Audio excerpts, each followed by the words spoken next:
भोपाल में आज वैश्विक निवेशक शिखर सम्मेलन 2025 का आयोजन किया गया। इस अवसर पर मध्य प्रदेश के मुख्यमंत्री मोहन यादव और केंद्रीय मंत्री गजेंद्र सिंह शेखावत मौजूद रहे। कार्यक्रम का उद्देश्य राज्य में निवेश को प्रोत्साहित करना और आर्थिक विकास को बढ़ावा देना रहा। इस अवसर पर केंद्रीय मंत्री ने पीएम मोदी के नेतृत्व में भारत की बदलती अर्थव्यवस्था पर प्रकाश डालते हुए 2047 तक विकसित भारत बनने के प्रयासों पर चर्चा की। वहीं सीएम मोहन यादव ने भी निवेशकों को संबोधित किया।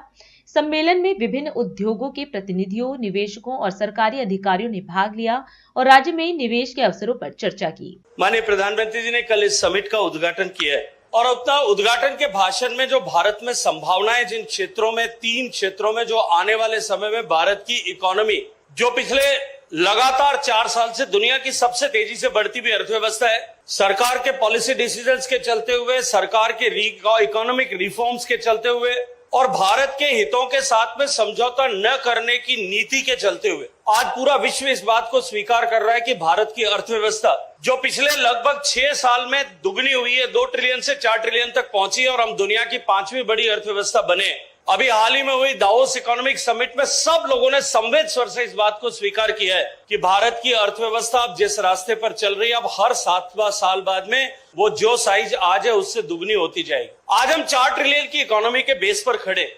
2047 का जो टारगेट लेकर के माननीय प्रधानमंत्री जी के नेतृत्व में ये देश 140 करोड़ लोगों की ताकत से विकसित भारत बनने की दिशा में जा रहा है। इस 23 साल के कालखंड में लगभग 4 बार भारत की अर्थव्यवस्था जो है उसका दोहरीकरण होगा। हम 4 ट्रिलियन पे खड़े हैं, 4 से 8, 8 से 16 और 16 से 32 ट्रिलियन की इकोनॉमी बनने की दिशा में भारत आगे जा रहा है। इकोनॉमी की इस ग्रोथ के साथ में जोड़ करके जो ट्रैवल एंड टूरिज्म सेक्टर को सबसे ज्यादा लाभ जिस दृष्टिकोण से होता है, उसके 2 पक्ष है। पहला पक्ष कि जब सरकार में देश की अर्थव्यवस्था बड़ी होती है, जीडीपी की साइज बढ़ती है, टैक्स कलेक्शन बढ़ता है, तो सरकार के पास में इंफ्रास्ट्रक्चर पर खर्च करने के लिए ज्यादा संसाधन होते हैं। हमने देखा 2 ट्रिलियन से 4 ट्रिलियन तक जब इकोनॉमी हुई और सरकार का, माननीय प्रधानमंत्री जी का फोकस इंफ्रास्ट्रक्चर क्रिएशन पे था, पिछले बजट में भी था और अब की बजट में भी 11,01,111 करोड़ रुपए का निवेश बजट जो है इंफ्रास्ट्रक्चर प्रोजेक्ट्स पर होगा। इसकी घोषणा बजट में माननीय प्रधानमंत्री जी के नेतृत्व में की गई है। देश में पिछले 10 साल में 1,50,000 किलोमीटर के नए नेशनल हाईवेज और सड़कें बनी। देश के रेलवे सेक्टर का complete electrification, almost complete electrification संपन्न हो गया। देश ने new generation semi high speed train को 1 से शुरू होकर के 100 तक पहुंचते हुए देखा। देश में हवाई अड्डों की संख्या को 75 से बढ़कर के 150 तक होते हुए पहुंचा।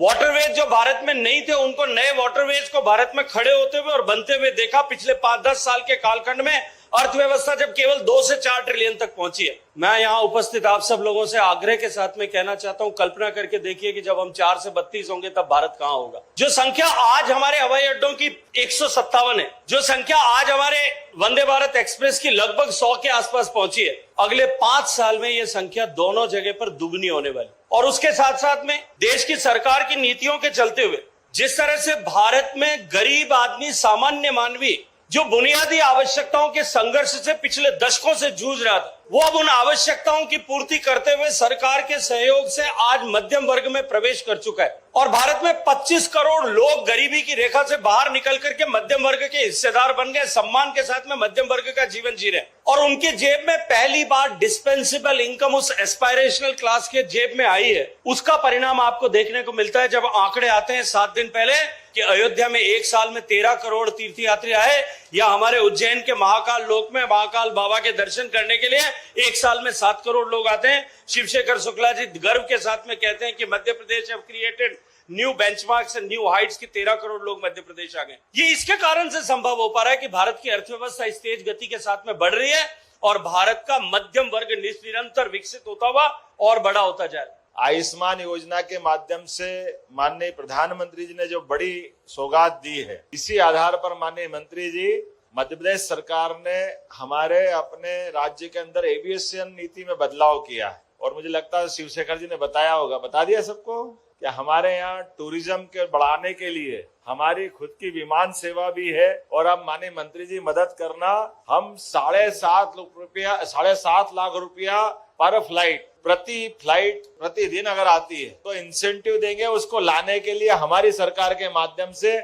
यात्री मिले ना मिले सरकार पैसा देगी विमान लाने ले जाने के लिए। ये कुल मिलाकर के यात्रियों को प्रोत्साहन देने के लिए, विमान सेवाओं की गति बढ़ाने के लिए अभी हमने इसी प्रकार से हमारे वेंचुरा एयरक्राफ्ट को लगाया है। हमारे अपने बलबूते पर, राज्य के बलबूते पर सिंगरौली, जबलपुर, रीवा ये रोज आ रहा है। लेकिन एयर एम्बुलेंस जहां हमारी हवाई पट्टी है वहां विमान से, जहां हमारे हेलीपैड है वहां हेलीपैड से, आयुष्मान योजना के माध्यम से बगैर 1 रुपया लिए निःशुल्क अपनी तरफ से एयर एम्बुलेंस की सुविधा भी पूरे प्रदेश के लिए हमारी सरकार ने दी है। ये हमारा अपना दूसरा, आजकल टूरिज्म में हेल्थ टूरिज्म भी आ रहा है और उस नाते से ऐसे कई प्रकार के कई प्रयोग कर रहे हैं। जैसे उज्जैन में दर्शन कराने आप भेजो, और राज्य के अंदर के भी अगर आप आयुष्मान कार्ड धारी हैं तो हम प्रयास कर रहे हैं कि उज्जैन में हार्ट का ऑपरेशन कराएंगे, रहने खाने का भी व्यवस्था करेंगे और ऑपरेशन करा के वापस भिजवा देंगे, केवल आयुष्मान कार्ड हो। ऐसे कई प्रकार के प्रयोग हम कर रहे हैं। राष्ट्र